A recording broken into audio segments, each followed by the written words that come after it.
My name's His Royal Majesty King Francis Kelechi Nwaneri III, the Paramount Chief of Africa, the founder of SWAF, and a one-time Dean of Ambassador to the State of African Diaspora. I stand as a custodian of culture and tradition in Africa.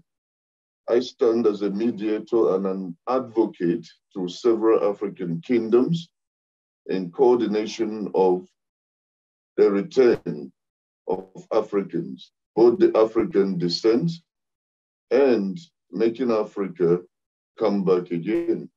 And that's what we call resuscitation, revival, and restoration of African dignity. Yeah, thank you so much for that. Today we are going to be looking at SWAF. Can you give us a little introduction of what SWAF is? What is it? Anyway, let's start by understanding what it is. SWAF is Southwestern African Forum. And when I say Southwest African Forum, some people ask, is the forum only for South and West? I said, no, it's not only for South and West. It is for the whole Africans. It is for the whole Africans. The reason why we shortened it SWAF, Southwest African Forum, is for the sake of registration. It becomes too long when we say Southwest, East, North African. It becomes too long to pronounce. So we say SWAF, Federation, Southwestern African Forum Federation. So SWAF has come for the sake of resuscitation, as I mentioned earlier. It has come for the sake of bringing back Africa, putting them back together. It is standing for, as an advocate or a mediator of different kingdoms. Hence, you know that in our kingdoms, we do not believe other people coming from other kingdoms to intercede or intervene. But when SWAF is there as a platform, as a grant for everybody to see that the other king is not coming for the purpose of invading their kingdom, then it becomes easy. So SWAF is there for the sake of intermediary issues, advocating resuscitation, revival, and restoration of African dignity. And above all, we are pushing for restitution of the stolen, looted artifacts of Africa. That's what we stand for. Okay. All right. Now, this organization, is it set up as a kind of a subsidiary of the government in this region? Okay, of course, you did make mention of the fact that even though this is Southwest Africa, but actually it referred to the whole of Africa.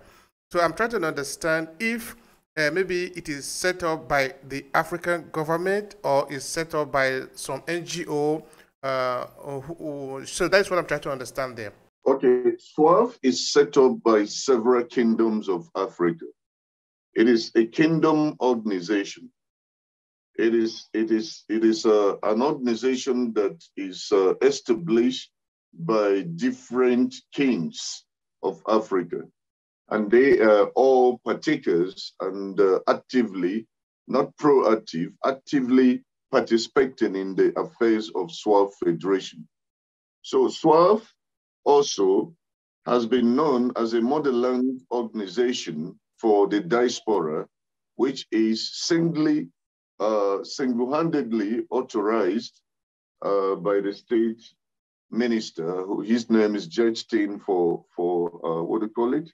The diasporans. So he single-handedly approved SWAF Federation as a motherland organization for the whole of the diaspora.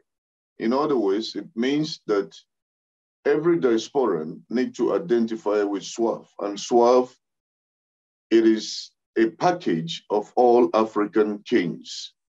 As a matter of fact, I could call it the custodians of culture and tradition in Africa, the coordinator of any other NGO that is standing for this purpose. All right. So it coordinate culture in Africa. That is very important. Can you like help me understand how SWAF does that? Okay, SWAF has presently we have about 68 ambassadors all over Africa. 68 ambassadors. Each country has got its own ambassador, and each country is reporting to the Dean of Ambassadors of SWAF. The Dean of Ambassador of SWAF is also a royalty from Uyo, Nigeria. And then she happens to be the coordinator of these ambassadors I have just mentioned. Ambassadors become our arms of reaching the constituencies, becomes our arm of reaching their kingdoms. The kings of their village send them or put them as representatives of their kingdom. And meanwhile, they become a royal emissary in the sense that whatever that is discussed in the board meetings are being related back to the kings of Africa. So we are disseminating information through the ambassadors easily because the moment we have a meeting and say this must be done, each ambassador will make sure that it's implemented in their country, in their village, in their constituency. So SWAF gets to the root of every African community. It's not just on the international basis. So we use that medium to reach most of the kings and say this is what we want to happen. I don't know if I answered your question, but that's how we. Yeah. You do. That is, in fact, very important there because if we are talking of the restoration of Africa dignity, the restoration of Africa, both as a people, as and also as institution, the people who can stand for themselves, and of course also safeguard their culture. I'm trying to understand the role that maybe language plays here, because if you are having meetings with different kings in Africa, um, which language do you use, and how does the use of African languages play an important role here, or if any, if anybody have ever raised such issue? Because we, both of us, now are talking in English, whereas there are languages in Africa. If at the end of the day, these are the only languages we speak, so I sort of find it a little bit challenging there. Help me. Okay. The languages we speak, as you know, that Africa has been polluted for so long a time now. Africa has been polluted. Polluted in the sense that once in a while we enforce Swahili. We enforce Swahili, and Swahili, as you know, has been taken as #1 African language, as a lingua franca. But what makes it more difficult to us is that most African countries during the colonial rule has been colonized with their languages. So some parts are speaking French, some parts are speaking English. But we'll make sure that we use the technology at this very point in time in translating everything that was discussed in English into French and French into English and Swahili. But we have established a group of Swahili teaching SWAF Federation right this moment. We have Swahili teaching groups from Tanzania that we have formed where we are trying to expedite the learning of Swahili. Hence, the AU has approved Swahili as one of the central language. And it's speedily going. A whole lot of people are speaking Swahili. Like right now, a whole lot of us are also speaking Swahili.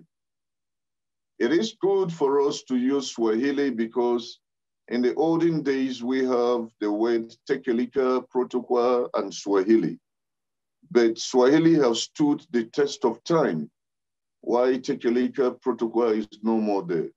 But English, well, appallingly, become the lingua franca that we are using at the moment as a major communication language. All right. But has somebody ever sort of stressed the need that maybe these languages should actually become Swahili have already be chosen as an official language? I understand that. Okay, now you also make mention of English, French, and other colonial languages. The documentation that we have at the end of the day, the roll call, and things like that, are they also available in Swahili so that they can be documented in Swahili? That's what I'm trying to understand from this. Yes, it is available in Swahili because in Swahili, if we do that, then we have a whole lot of population that are speaking it at the moment, that are using Swahili language in their countries, and now that is good. And so many kingdoms are appreciating Swahili. Example, myself, I love Swahili. It's a very lovely language. So more especially what we're doing now can be translated into English and Swahili. If I should say, like right now, the greetings in Swahili, most of us have learned and we use it. In the morning, you say habari za sambiri, habari za sambiri, and the person will reply you mzuri sana. Mzuri sana means I receive when the person say good morning, which is habari za sambiri, and other things that we speak, which I wouldn't want to get deeper. But I say, with this interview, I will appreciate us having it in English and also in Swahili because it's much more better.